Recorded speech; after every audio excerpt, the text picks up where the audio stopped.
টকাটো আৰম্ভণি যিসকলে 10,000 টকাটো ভালকৈ খৰচ কৰিব নিজৰ স্বামীৰ ব্যৱসায় আছে তাতে খৰচ কৰিলেও হ'ব ঘৰত হাল পাতিলেও হ'ব যিসকলে 10,000 টকাটো অলপ আগতে মোক বাইদেউ এজনীয়ে কৈছে কনকলতা বৰুৱাৰ প্ৰতিমূৰ্তিত মালা দিওঁতে বাইদেৱে কৈছে 10,000 টকাটো পালে মই এটা মোবাইল কিনি ল'ম এইটো নকৰিব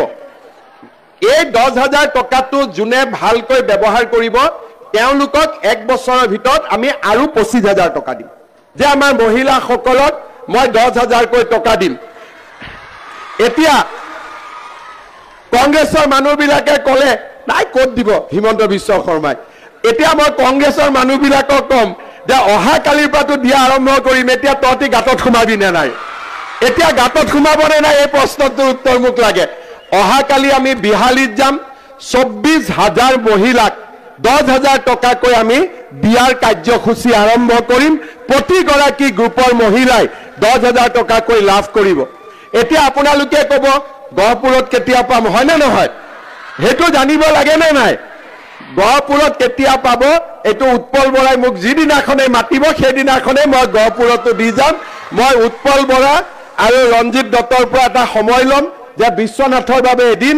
আৰু গহপুৰৰ বাবে এদিন আপোনালোকক আহি মই চেক দি থৈ যাম আপোনালোকে চেক লৈ ল'ব কোনো অসুবিধা নাই কিন্তু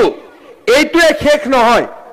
যেতিয়া 10,000 দিম বুলি কৈছিল বহুতে বিশ্বাস কৰা নাছিল পুৱা দিনাখনটো বিশ্বাস কৰিবই লাগিব কাৰেণ্টত শৰ্ট লাগিলে তো মানুহে গমে পাব কাৰেণ্ট আছে বুলি হয় নে নহয় গতিকে এতিয়া মই নেক্সট কথাটো কম 10,000 টকাতে মই শেষ কৰিব খোজা নাই খাই লৈছো ৰব পানী গিলা আৰু অলপ খাই লও না একেদিন এটা কাহ হৈছে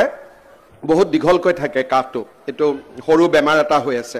বহুত মানুহৰ হৈ আছে যি নহক 10,000 টকাটো আৰম্ভণি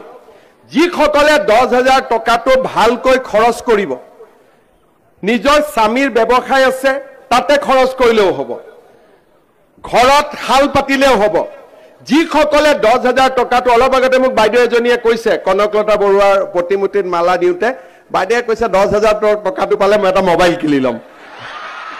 এইটো নকৰিব এই 10,000 টকাটো যোনে ভালকৈ ব্যৱহাৰ কৰিব তেওঁলোকক এক বছৰৰ ভিতৰত আমি আৰু 25,000 টকা দিম আৰু যোনে 25,000 টকাটো ভালকৈ খৰচ কৰিব তেওঁলোকক মই 50,000 টকা দিম মুঠতে লাখপতি বনাইহে এৰিম আৰু সেই কাৰণে এই 10,000 টকাটো পোৱাৰ সময়ত আপোনালোকক 3 দিনৰ এটা গাঁৱতে ট্ৰেইনিং দিব যে কেনেকৈ আমি টকাটো খৰচ কৰিব লাগে কোনো কথা নাই যদি মোৰ স্বামীৰ ব্যৱসায় আছে তাতো খৰচ কৰক নহলে নিজৰ ঘৰতে খাল আছে তাতে খৰচ কৰক ভাল কামত খৰচ কৰিলে আপোনালোকে দ্বিতীয়বাৰ তৃতীয়বাৰো চৰকাৰৰ পৰা সহায় পাই থাকিব অৰ্থাৎ প্ৰতিটো পদতে প্ৰতিটো খোজতে চৰকাৰ আপোনালোকৰ লগত আছে